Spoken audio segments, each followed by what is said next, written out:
Assalamualaikum warahmatullahi wabarakatuh. Halo teman-teman semuanya. Kami dari kelompok 2 Akuntansi Pemerintahan dari program studi akuntansi Universitas Muhammadiyah Magelang yang terdiri dari saya Irina Halisna Jauhar, Hesa Amelia Pratiwi, dan Dela Setia Maharani. Kali ini kami akan menjelaskan mengenai akuntansi pada pemerintahan daerah, yaitu khususnya akuntansi belanja dan beban serta akuntansi aset tetap. Baiklah, kita mulai aja. Yang pertama mengenai akuntansi belanja dan beban. Definisi dari belanja dan beban itu juga bisa dibedakan. Yang pertama, belanja. Belanja adalah semua pengeluaran oleh bendahara umum negara atau bendahara umum daerah yang mengurangi saldo anggaran lebih dalam periode tahun anggaran yang bersangkutan yang tidak akan diperoleh pembayarannya kembali oleh pemerintah. Sedangkan beban merupakan kewajiban pemerintah yang diakui sebagai pengurang kekayaan bersih. Dalam hal ini, merupakan penurunan manfaat ekonomi atau potensi jasa dalam periode pelaporan yang menurunkan ekuitas yang dapat berupa pengeluaran atau konsumsi aset atau timbulnya kewajiban. Istilah belanja digunakan untuk tujuan pembuatan laporan realisasi anggaran yang berbasis kas, sedangkan beban digunakan untuk tujuan pembuatan laporan operasional yang berbasis akrual. Dalam pengklasifikasian belanja dan beban, klasifikasi ekonomi belanja dikelompokkan menjadi 3. Yang pertama adalah belanja operasi, adalah pengeluaran anggaran untuk kegiatan sehari-hari pemerintah pusat atau daerah yang memberi manfaat jangka pendek. Misalnya saja, belanja pegawai, belanja barang, bunga, subsidi, hibah, dan bantuan sosial. Yang kedua adalah belanja modal, yang merupakan pengeluaran anggaran untuk perolehan aset tetap dan aset lainnya yang memberi manfaat lebih dari satu periode akuntansi. Misalnya, belanja untuk perolehan tanah, gedung, dan bangunan, peralatan, dan aset tak berwujud. Sedangkan yang terakhir ketiga adalah belanja lain-lain atau tidak terduga, adalah pengeluaran anggaran untuk kegiatan yang sifatnya tidak biasa dan tidak diharapkan berulang seperti penanggulangan bencana. Oke, selanjutnya penatausahaan belanja dan beban. Ada 2 proses. Yang pertama, proses minta uang oleh bendahara pengeluaran dengan mekanisme UP atau GU atau TU. Dalam hal ini yaitu uang persediaan, ganti uang, atau tambah uang untuk persediaan uang yang kecil biasanya di bawah 1 juta. Sedangkan proses minta uang oleh bendahara pengeluaran dengan mekanisme langsung untuk pengeluaran yang besar biasanya melibatkan pihak ketiga. Pengakuan transaksi belanja dan beban juga ada 2. Yang pertama adalah belanja diakui pada saat terjadinya pengeluaran dari rekening kas umum negara atau daerah. Khusus pengeluaran melalui bendahara pengeluaran, pengakuannya terjadi pada saat pertanggungjawaban atas pengeluaran tersebut disahkan oleh unit yang mempunyai fungsi perbendaharaan. Dalam hal badan layanan umum, belanja diakui dengan mengacu pada peraturan perundangan yang mengatur mengenai badan layanan umum. Yang kedua, beban diakui pada saat timbulnya kewajiban, terjadinya konsumsi aset atau terjadinya penurunan manfaat ekonomi atau potensi jasa. Sedangkan pengukuran belanja dan beban, belanja diukur berdasarkan besaran kas yang dikeluarkan untuk keperluan belanja. Yang kedua, beban diukur senilai besaran terjadinya konsumsi suatu aset, besaran timbulnya kewajiban, dan taksiran yang handal atas penurunan manfaat ekonomi dari suatu aset atau potensi jasa. Selanjutnya, pencatatan akuntansi belanja dan beban. Acuannya itu ada 2, yang tadi laporan realisasi anggaran yang berbasis kas, sedangkan laporan operasional berbasis akrual. Jika terjadi transaksi yang berdampak pada munculnya dan atau bertambahnya beban atau belanja Pemda, maka transaksi ini akan dicatat di sebelah debit. Sebaliknya, jika terjadi transaksi yang terdampak pada berkurangnya beban atau belanja Pemda, maka transaksi ini akan dicatat di sebelah kredit. Pencatatan akuntansi untuk belanja dan beban dilakukan 2 kali, karena transaksi ini akan dilaporkan di laporan realisasi anggaran dan laporan operasional. Untuk laporan operasional menggunakan istilah beban, dan untuk laporan realisasi anggaran menggunakan istilah belanja pada debit. Sedangkan untuk kreditnya pada laporan operasional mengurangi kas LO di sebelah kredit, dan mengurangi estimasi perubahan SAL di sebelah kredit. Oke, tadi beban juga sudah dijelaskan, ada timbul sebagai akibat 3 hal ya. Yang pertama, terjadinya konsumsi suatu aset. Jurnalnya yaitu beban di debit dan aset berada di kredit. Yang kedua, apabila terjadi timbulnya kewajiban, sama seperti terjadinya konsumsi aset, namun kreditnya yaitu utang. Yang terakhir adalah penurunan manfaat ekonomi atau potensi jasa. Kreditnya adalah beban, yang kreditnya adalah akumulasi depresiasi dengan nama aset tetap tersebut. Sebagai contoh, yang pertama adalah akuntansi belanja pegawai. Pada 31 Juli 2015, Bendahara Pengeluaran Dinas Kepegawaian Kabupaten ABC mengajukan SPM LS kepada PPKD senilai 250 juta untuk membayar gaji dan tunjangan para PNS Dinas Kepegawaian. Atas pengajuan SPM LS tersebut, PPKD mengirim SP2D LS kepada Dinas Kepegawaian yang dapat dicairkan menjadi uang di bank yang ditunjuk sebagai penyimpan rekening kas daerah. Yang kedua adalah pada 2 Agustus, Dinas Kepegawaian menggunakan uang tersebut untuk membayar gaji para PNS di Dinas Kepegawaian. Pencatatan yang harus dibuat oleh PPKD selaku BUD ketika menerbitkan dan menyerahkan SP2D LS kepada Dinas Kepegawaian Kabupaten ABC adalah sebagai berikut. Terbagi dua, harus dicatat di laporan operasional dan laporan realisasi anggaran.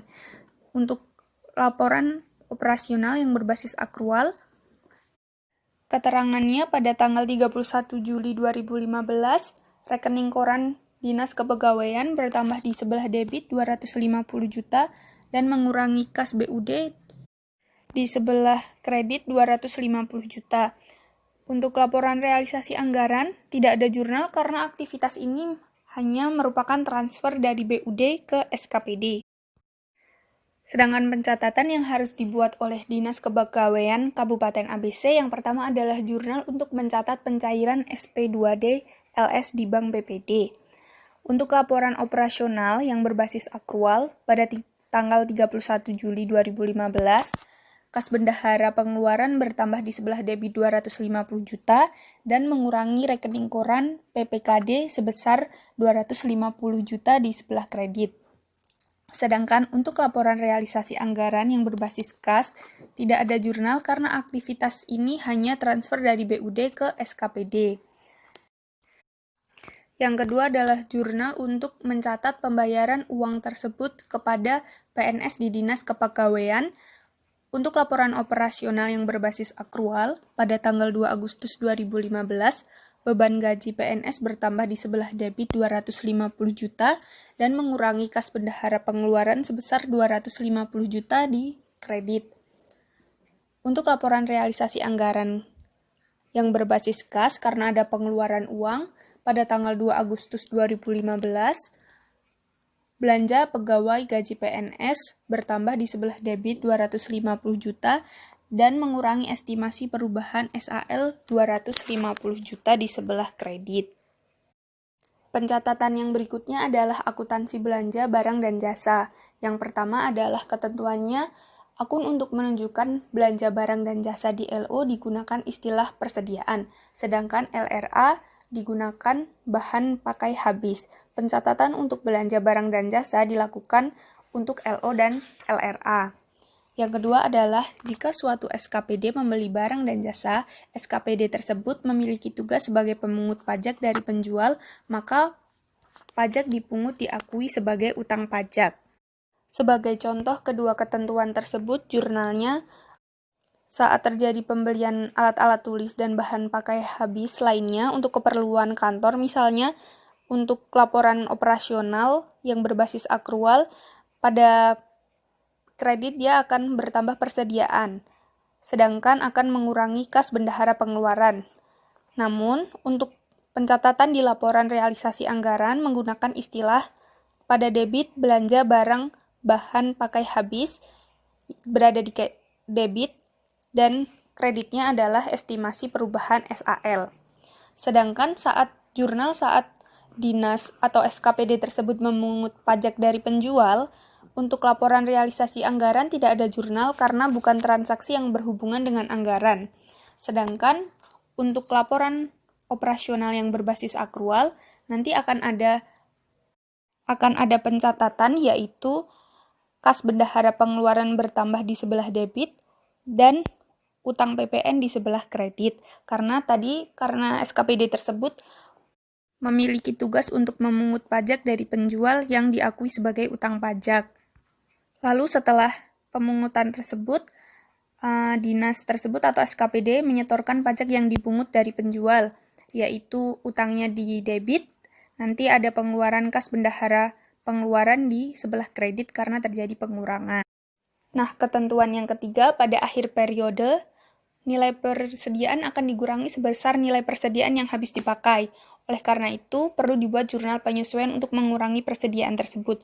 Persediaan yang berkurang dicatat di sebelah kredit dan beban persediaan dicatat di sebelah debit sebesar nilai yang habis dipakai. Itu hanya untuk laporan operasional yang berbasis akrual, namun pada laporan realisasi anggaran tidak ada jurnal karena bukan transaksi yang berhubungan dengan anggaran. Seperti itu. Ketentuan tadi disesuaikan dengan belanja barang. Sedangkan di sini ada contoh untuk belanja jasa. Pada 1 Maret 2015, Dinas Pendidikan menyervis mobil dinas ke bengkel dengan nilai transaksi Rp700.000. Maka jurnalnya adalah untuk laporan operasional berbasis akrual, pada tanggal 1 Maret 2015, beban pemeliharaan bertambah di sebelah debit Rp700.000 dan kas bendahara pengeluaran berkurang di sebelah kredit sebesar Rp700.000. Sedangkan untuk laporan realisasi anggaran berbasis kas, pada 1 Maret 2015, terjadi penambahan belanja jasa pemeliharaan sebesar Rp700.000 di debit dan mengurangi estimasi perubahan SAL di kredit sebesar Rp700.000.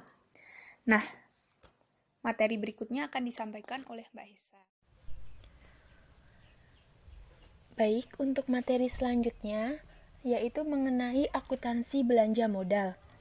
Di sini dicontohkan bahwa pada 1 Juli 2015, Dinas Tata Kota mengajukan SPMLS kepada PPKD dalam rangka membeli mesin pompa air untuk menyirami taman-taman kota yang pengelolaannya menjadi tanggung jawab Pemda. Di sini diketahui bahwa nilai mesin pompa air tersebut sebesar 200 juta. Kemudian pada 3 Juli 2015, Dinas Tata Kota menerima SP2 DLS dan langsung mencairkannya di Bank BPD. Dan pada 5 Juli 2015, Dinas Tata Kota membayarkan uang sejumlah 200 juta untuk pembelian mesin pompa air kepada PT Maju Makmur selaku penjual.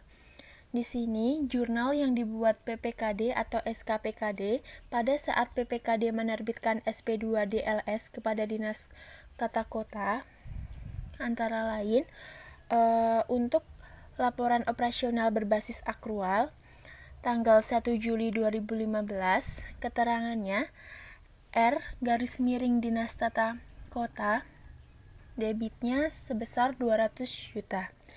Kemudian untuk kas BUD-nya, kredit sebesar 200 juta. Lalu untuk laporan realisasi anggaran berbasis kas, tanggal 1 Juli 2015, keterangannya tidak ada jurnal karena aktivitas ini hanya bentuk transfer atau reklasifikasi kas dari BUD ke SKPD dan bukan aktivitas penggunaan anggaran. Lalu jurnal yang dibuat oleh Dinas Tata Kota saat pencairan SP2 DLS di Bank BPD untuk laporan operasional berbasis akrualnya tanggal 3 Juli 2015, kas bendahara debit sebesar 200 juta, kemudian pengeluaran R_KPPKD kredit sebesar 200 juta. Untuk laporan realisasi anggaran yang berbasis kas, tanggal 3 Juli 2015, keterangannya tidak ada jurnal karena aktivitas ini hanya bentuk transfer atau reklasifikasi kas dari BUD ke SKPD dan bukan aktivitas penggunaan anggaran. Dan jurnal yang dibuat oleh Dinas Tata Kota saat mencatat belanja modal untuk laporan operasional berbasis akrual tanggal 5 Juli 2015, keterangannya peralatan pompa air debit sebesar 200 juta, kemudian kas bendahara pengeluaran yaitu kredit sebesar 200 juta. Untuk laporan realisasi anggaran berbasis kasnya, tanggal 5 Juli 2015, keterangannya belanja modal pompa air debit sebesar 200 juta, kemudian estimasi perubahan SAL, yaitu kredit sebesar 200 juta. Lalu, materi selanjutnya yaitu akuntansi belanja lain-lain atau tak terduga. Belanja tak terduga contohnya adalah bantuan sosial atau bantuan hibah subsidi, dan lain sebagainya.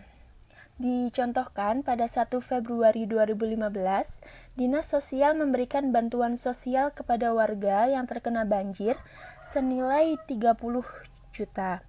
Maka, jurnal yang harus dibuat oleh Dinas Sosial adalah di sini untuk laporan operasional berbasis akrualnya, tanggal 1 Februari 2015, keterangannya beban bansos, yaitu debit sebesar 30 juta, kemudian kas bendahara pengeluaran, yaitu kredit sebesar 30 juta.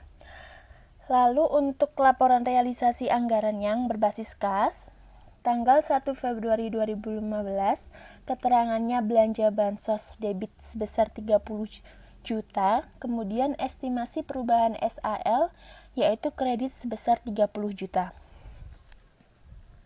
Kemudian yang selanjutnya yaitu pengungkapan belanja dan beban. Belanja dan beban diklasifikasikan menurut klasifikasi ekonomi, yaitu berdasarkan jenis belanja dan jenis beban, kemudian organisasi dan fungsi. Khusus untuk belanja, analisis mengenai hal-hal yang menyebabkan terjadinya selisih antara anggaran dengan realisasinya sangat disarankan untuk diungkapkan pada catatan atas laporan keuangan. Lalu materi selanjutnya yaitu akuntansi aset tetap. Di sini definisi aset tetap itu sendiri adalah aset berwujud yang mempunyai masa manfaat lebih dari 12 bulan untuk digunakan atau dimaksudkan untuk digunakan dalam kegiatan pemerintah atau dimanfaatkan oleh masyarakat umum. Klasifikasi aset tetap itu sendiri antara lain yang pertama yaitu tanah, kemudian peralatan dan mesin, gedung dan bangunan, jalan, irigasi dan jaringan, aset tetap lainnya, dan yang terakhir yaitu konstruksi dalam pengerjaan. Lalu yang selanjutnya yaitu pengakuan transaksi aset tetap. Aset tetap itu sendiri diakui pada saat manfaat ekonomi masa depan dapat diperoleh dan nilainya dapat diukur dengan handal. Untuk dapat diakui sebagai aset tetap, harus dipenuhi kriteria sebagai berikut. Yang pertama yaitu berwujud. Kemudian yang kedua yaitu mempunyai masa manfaat lebih dari 12 bulan. Lalu yang ketiga yaitu biaya perolehan aset dapat diukur secara handal. Kemudian yang keempat yaitu tidak dimaksudkan untuk dijual dalam operasi normal entitas, dan yang terakhir diperoleh atau dibangun dengan maksud untuk digunakan. Lalu yang selanjutnya yaitu pengukuran awal aset tetap. Aset tetap dinilai dengan biaya perolehan. Jadi, apabila penilaian aset tetap dengan menggunakan biaya perolehan tidak memungkinkan, maka nilai aset tetap didasarkan pada nilai wajar pada saat perolehan. Lalu yang selanjutnya yaitu biaya perolehan suatu aset tetap terdiri dari harga belinya atau konstruksinya, termasuk biaya impor dan setiap biaya yang dapat diatribusikan secara langsung dalam membawa aset tersebut ke kondisi yang membuat aset tersebut dapat bekerja untuk penggunaan yang dimaksudkan.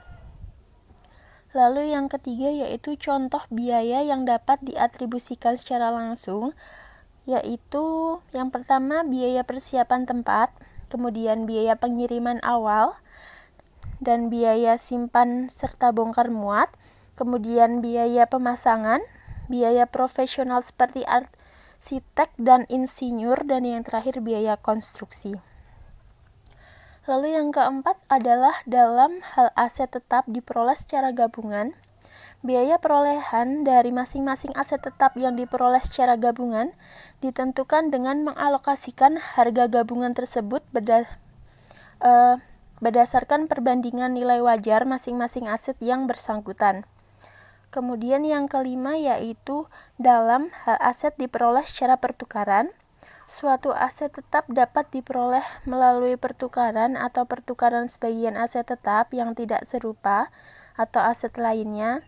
Biaya dari pos semacam itu diukur berdasarkan nilai wajar aset yang diperoleh, yaitu nilai ekuivalen atas nilai tercatat aset yang dilepas setelah disesuaikan dengan jumlah setiap kas atau setara kas dan kewajiban lain yang ditransfer atau diserahkan. Lalu yang terakhir yaitu dalam hal aset diperoleh dari sumbangan atau donasi harus dicatat sebesar nilai wajar pada saat perolehan. Lalu yang selanjutnya yaitu penilaian kembali aset tetap atau revaluation. Penilaian kembali atau revaluasi aset tetap pada umumnya tidak diperkenankan karena standar akuntansi pemerintah menganut penilaian aset berdasarkan biaya perolehan atau harga pertukaran. Penyimpangan dari ketentuan ini mungkin dilakukan berdasarkan ketentuan pemerintah yang berlaku secara nasional. Kemudian, masalah khusus akuntansi aset tetap.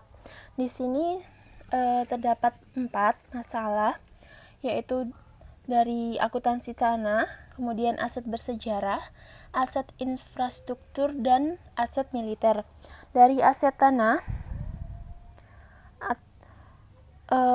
maksudnya akuntansi tanah, tanah yang dimiliki dan atau dikuasai pemerintah tidak diperlakukan secara khusus dan pada prinsipnya mengikuti ketentuan seperti yang diatur pada pernyataan tentang akuntansi aset tetap. Pengakuan tanah di luar negeri sebagai aset tetap hanya dimungkinkan apabila perjanjian penguasaan dan hukum serta perundang-undangan yang berlaku di negara tempat perwakilan Republik Indonesia berada mengidentifikasikan adanya penguasaan yang bersifat permanen. Kemudian aset bersejarah, PP nomor 71 tahun 2010 tidak mengharuskan pemerintah untuk menyajikan aset bersejarah di neraca, namun aset tersebut harus diungkapkan dalam catatan atas laporan keuangan. Kemudian beberapa aset tetap dijelaskan sebagai aset bersejarah dikarenakan kepentingan budaya, lingkungan, dan sejarah. Contoh dari aset bersejarah adalah bangunan bersejarah, monumen, tempat-tempat purbakala seperti candi dan karya seni lainnya. Kemudian untuk aset infrastruktur, beberapa aset biasanya dianggap sebagai aset infrastruktur. Nah, walaupun tidak ada definisi yang universal digunakan, aset ini biasanya mempunyai karakteristik, yaitu diantaranya merupakan bagian dari satu sistem atau jaringan, sifatnya khusus dan tidak ada alternatif lain penggunaannya, tidak dapat dipindah-pindahkan, dan yang terakhir terdapat batasan-batasan untuk pelepasannya.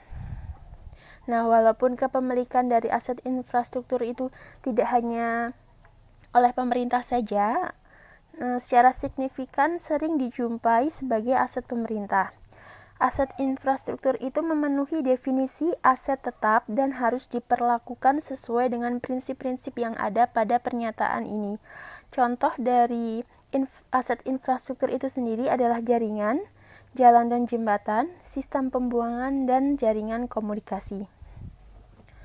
Lalu, yang terakhir adalah aset militer. Peralatan militer baik yang umum maupun yang khusus, memenuhi definisi aset tetap dan harus diperlakukan sesuai dengan prinsip-prinsip yang telah diatur dalam PP nomor 71 tahun 2010. Lalu, yang selanjutnya yaitu pencatatan akuntansi aset tetap. Aset tetap memiliki saldo normal di sisi debit, yang artinya jika terjadi penambahan pada aset tetap, boleh jadi dari pembelian maupun pemberian, maka dicatat di sisi debit, sedangkan apabila terjadi pengurangan pada aset tetap karena dijual, dimusnahkan atau tidak dipakai lagi, atau disimpan di gudang, maka dicatat di sisi kredit. Perolehan aset tetap. Di sini pembelian aset tetap dicontohkan pada 1 Agustus 2015, pemerintah daerah ABC membeli mobil untuk keperluan mobil dinas bupati yaitu sebesar 200 juta secara tunai. Dari aktivitas tersebut, maka jurnal yang harus dibuat yaitu antara lain untuk laporan operasional berbasis akrual tanggal 1 Agustus 2015, keterangannya mobil yaitu kredit sebesar 200 juta. Maksudnya debit sebesar 200 juta. Kemudian kas bendahara pengeluaran yaitu kredit sebesar 200 juta. Lalu untuk laporan realisasi anggaran atau basis kas tanggal 1 Agustus 2015, keterangannya yaitu belanja modal mobil yaitu debit sebesar 200 juta, kemudian estimasi perubahan SAL yaitu kredit sebesar 200 juta. Lalu perolehan aset tetap dari donasi. Jurnal transaksi atas perolehan aset tetap dari donasi dapat diukur dengan nilai pasar atau nilai wajar dari aset tetap donatur. Di sini misalnya pada 10 Agustus 2015, pemerintah daerah ABC menerima donasi dari perusahaan swasta sebidang tanah yang di atasnya terdapat gedung. Di sini diketahui bahwa nilai tanah tersebut adalah sebesar 100 juta dan bangunannya sebesar 75 juta. Nah, dari aktivitas tersebut, maka jurnal yang harus dibuat yaitu antara lain untuk laporan operasional berbasis akrualnya tanggal 10 Agustus 2015 yaitu keterangannya tanah debit sebesar 100 juta, kemudian gedung debit sebesar 75 juta, dan ekuitas yaitu kredit sebesar 175 juta.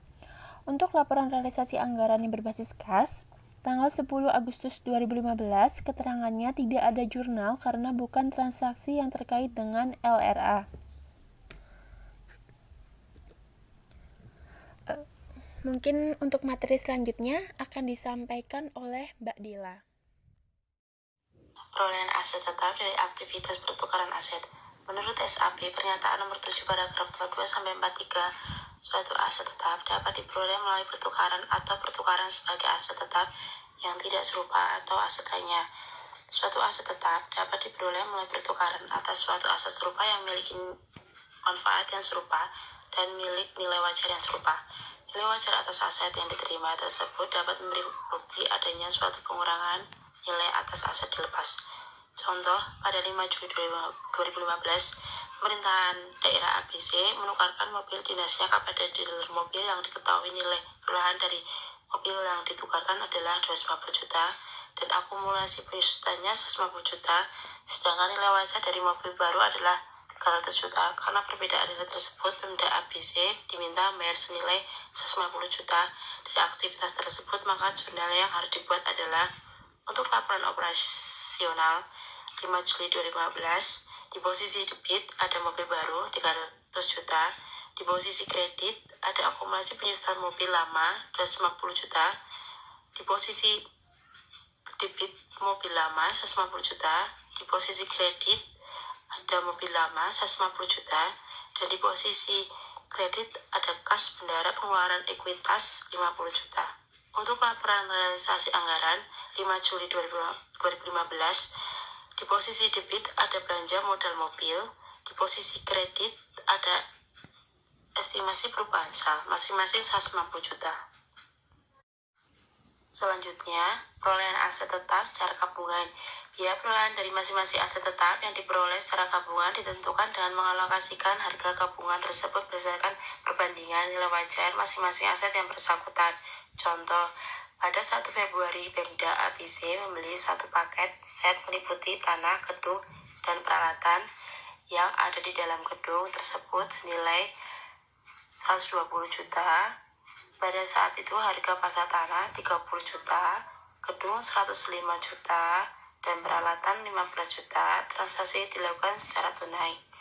Jurnalnya, untuk laporan operasional 1 Februari 2015, di posisi debit ada tanah 24 juta, di posisi debit ada gedung 84 juta, di posisi debit ada peralatan 12 juta, dan di posisi kredit ada kas bendahara pengeluaran 120 juta. Untuk laporan realisasi anggaran 1 Februari 2015, dan di posisi debit ada belanja modal, tanah, gedung, peralatan, dan di posisi kredit ada estimasi perubahan sal masing-masing 120 juta. Selanjutnya, perolehan aset tetap dari pembangunan. Diketahui Dinas Pekerjaan Umum membangun sebuah jembatan di Pemda ABC dengan nilai transaksi 200 juta. Proyek dimulai dikerjakan per 1 Januari 2015 dan diperkirakan selesai per 1 Oktober 2016. Pada 1 Desember 2015, dibayar uang sejumlah 120 juta kepada kontraktor. Pada 1 Oktober 2016, dibayar uang sejumlah 80 juta kepada kontraktor. Jurnalnya, untuk laporan operasional tanggal 1 Desember 2015, di posisi debit ada konstruksi dalam pengerjaan, dan di posisi kredit ada kas bendahara pengeluaran masing-masing 120 juta. Kemudian 1 Oktober 2016, konstruksi dalam pengerjaan di posisi debit, dan di posisi kredit ada kas bendahara pengeluaran 80 juta. Dan di posisi debit ada jembatan 200 juta. Di posisi kredit ada konstruksi dalam pengerjaan 200 juta. Untuk laporan realisasi anggaran pada 1 Desember 2015, di posisi debit ada belanja modal jembatan, dan di posisi kredit ada estimasi perubahan sal masing-masing 120 juta. Kemudian di tanggal 1 Oktober 2016, di posisi debit ada belanja modal jembatan, dan di posisi kredit ada estimasi perubahan sal 80 juta. Selanjutnya, pengeluaran pada masa manfaat aset tetap. Pengeluaran setelah perolehan awal suatu tetap yang memperpanjang masa manfaat atau yang kemungkinan besar memberi manfaat ekonomi di masa yang akan datang dalam bentuk kapasitas, mutu produksi atau peningkatan standar kinerja harus ditambah pada nilai tercatat aset yang bersangkutan. Contoh, pada 5 Februari 2015, Dinas Pendapatan melakukan servis mobil dinas ke bengkel resmi dan nilai 5 juta. Transaksi ini menambah masa manfaat ekonomi dari mobil dinas di masa yang akan mendatang. Selanjutnya, untuk laporan operasional 5 Februari 2015, di posisi debit ada mobil, dan di posisi kredit ada kas bendahara pengeluaran masing-masing 5 juta. Untuk laporan realisasi anggaran tanggal 5 Februari 2015, di posisi debit ada belanja pemeliharaan mobil dinas, di posisi kredit ada estimasi perubahan sal 5 juta, masing-masing 5 juta. Selanjutnya, penyusutan aset tetap. Alokasi yang sistematis atas nilai suatu aset tetap yang dapat disusutkan selama masa manfaat aset yang bersangkutan. Selain tanah dan konstruksi dalam pengerjaan, seluruh aset tetap disusutkan sesuai dengan sifat dan karakteristik aset tersebut. Metode penyusutan yang dapat dipergunakan antara lain metode gas lurus, metode saldo penurunan ganda, metode unit produksi. Contoh, Pemda ABC memutuskan untuk menggunakan metode gas lurus dalam menaksir nilai penyusutan mobil dinas bupati. Diketahui harga perolehan mobil 200 juta dan masa manfaat mobil dinas ditaksir selama 10 tahun. Dari data tersebut, maka penyertaan mobil dinas tersebut adalah untuk jurnal laporan operasional 31 Desember 2015, di posisi debit ada beban penyertaan mobil, di posisi kredit ada akumulasi penyertaan mobil, masing-masing 20 juta.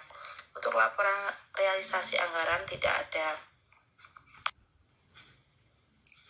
Materi selanjutnya, penghentian dan pelepasan. Suatu aset tetap dieliminasi dari neraca ketika dilepaskan atau bila aset secara permanen dihentikan penggunaannya dan tidak ada manfaat ekonomi masa yang akan datang. Aset tetap yang secara permanen dihentikan atau dilepas harus dieliminasi dari neraca dan diungkapkan dalam catatan atas laporan keuangan. Aset tetap yang dihentikan dari penggunaan aktif pemerintahan tidak memenuhi definisi aset tetap dan harus dipindahkan ke pos aset lainnya sesuai dengan nilai yang. Materi selanjutnya, pengungkapan aset tetap. Laporan keuangan harus mengungkapkan untuk masing-masing jenis aset tetap sebagai berikut. Yang pertama, dasar penilaian untuk menentukan nilai tercatat. Yang kedua, rekonsiliasi jumlah tercatat pada awal dan akhir periode. Yang ketiga, informasi penyusutan. Laporan keuangan juga harus mengungkapkan yang pertama, eksistensi dan batasan hak milik atas aset tetap. Dan yang kedua, kebijakan akuntansi untuk kapitalisasi yang berkaitan dengan aset tetap. Yang ketiga, jumlah pengeluaran pada pos aset tetap dalam konstruksi. Dan yang terakhir, jumlah komitmen untuk aset tetap. Terima kasih, demikian presentasi dari kelompok kami.